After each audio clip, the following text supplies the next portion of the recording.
Olá, povo de Deus, domingo de Pentecostes, 19 de maio de 2024. A nossa reflexão de hoje é a partir de Atos dos Apóstolos 2, de 1 a 11, 1 Coríntios 12, 3b a 7 e 12 a 13, e João 20, 19 e 23. Quando chegou o dia de Pentecostes, os discípulos estavam todos reunidos no mesmo lugar. De repente veio do céu um barulho como se fosse uma forte ventania, que encheu a casa onde eles se encontravam. Então apareceram línguas como de fogo que se repartiam e pousaram sobre cada um deles.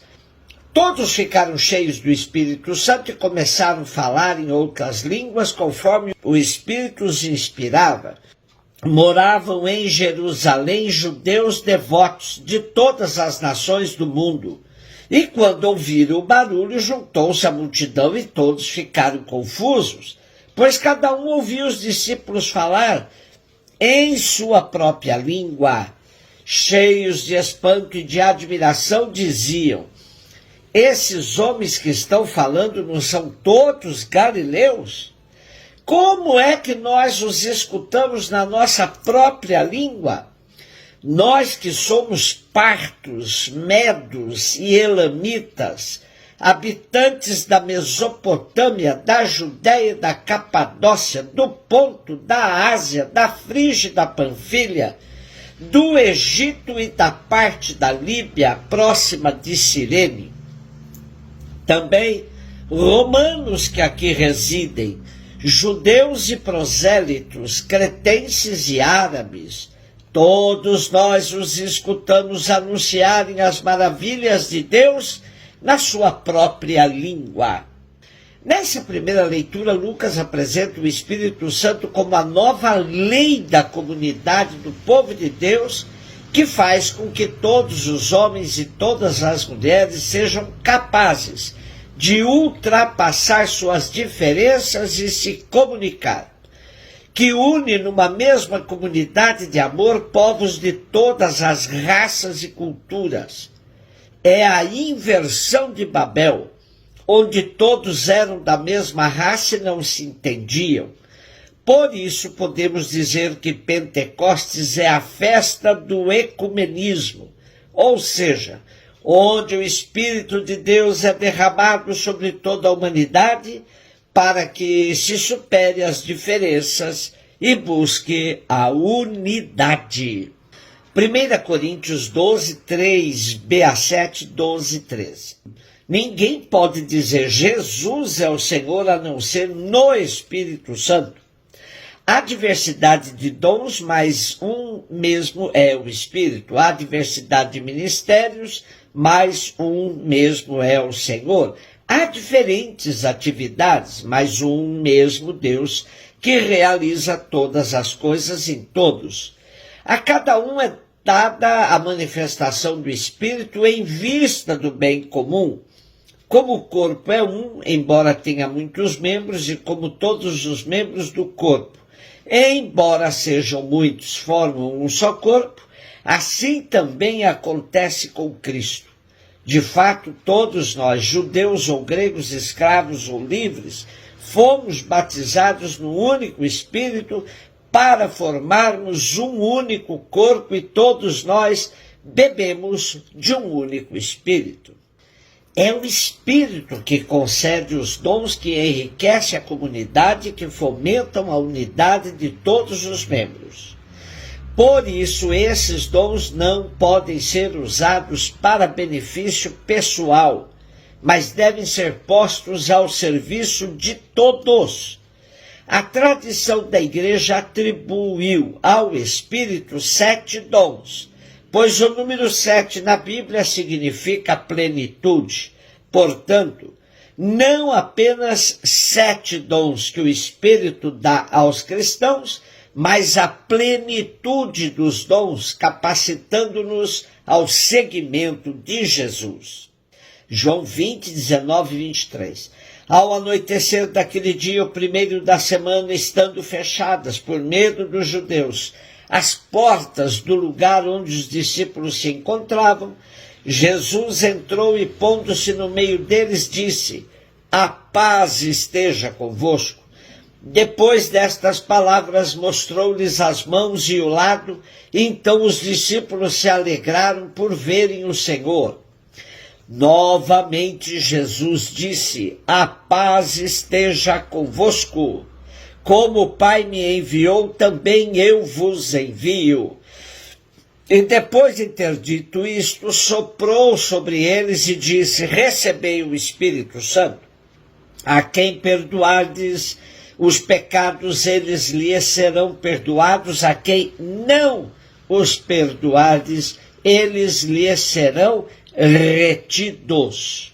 No Evangelho de hoje, João apresenta-nos a comunidade cristã reunida à volta de Jesus ressuscitado. Para João, esta comunidade passa a ser uma comunidade viva, recriada, nova, a partir do dom do Espírito. É o Espírito que permite aos crentes superar o medo e as limitações e dar testemunho no mundo desse amor que Jesus viveu até as últimas consequências. Temos, portanto, duas narrativas de Pentecostes, uma de João e outra de Lucas. Ambos têm compreensões diferentes sobre a vinda do Espírito Santo para animar a comunidade primitiva. João coloca todo o mistério do Cristo num único e longo dia, o primeiro, da Páscoa. Aí se dá a glória da ressurreição, a ascensão, volta ao Pai, a vinda do Espírito sobre os apóstolos. Lucas coloca a ressurreição no terceiro dia, a ascensão no 40º dia depois da ressurreição e Pentecostes no 50º dia. Lucas faz coincidir Pentecostes com a antiga festa judaica que comemorava os 50 dias após a saída do Egito. Tratava-se de uma festa da colheita e da aliança do Sinai. Começou como festa agrícola, passou a ser um acontecimento histórico de comemoração anual da promulgação da lei sobre o Monte Sinai. Na verdade, no Primeiro Testamento encontramos essa festa sob vários nomes. Festa das primícias, das semanas, da conclusão, da dádiva da lei, dos juramentos. Sendo assim, Lucas retoma o simbolismo dessa festa, celebrando a vinda do Espírito Santo, inaugurando um novo tempo, o recomeço da vida para todos os que creem. Liturgicamente, seguimos mais as orientações de Lucas, portanto, com a festa de Pentecostes, encerramos o ciclo pascal. Daqui para frente, os cristãos serão guiados pelo Espírito Santo.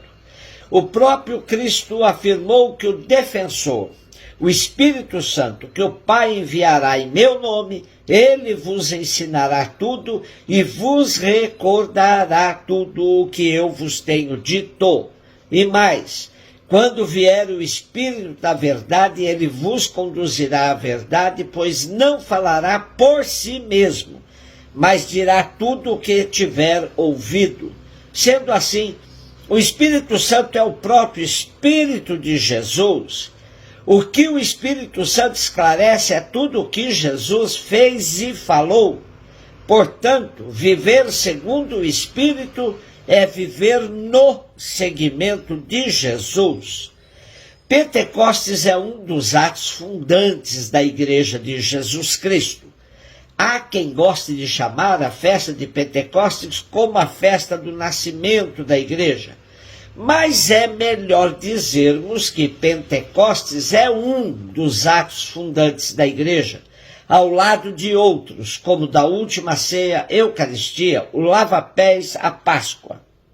A tradição da Igreja elenca 7 dons do Espírito. São eles: sabedoria, inteligência, conselho, fortaleza, ciência, piedade e temor de Deus.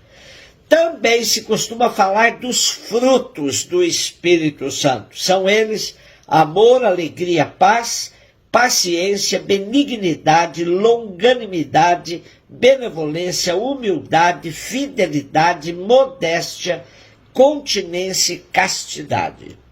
No Espírito podemos viver as 3 virtudes teologais: fé, esperança e caridade. Também é o Espírito que nos ajuda a cultivar as virtudes cardeais: prudência, justiça, fortaleza, temperança. Quem age segundo o Espírito é diferente de quem age sem ele. E nós somos chamados a fazer a diferença em todos os ambientes que frequentamos e nos quais vivemos. A novidade cristã não está no passado, mas sim no futuro.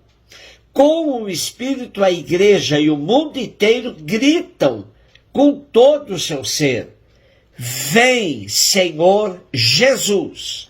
Um beijo no seu coração.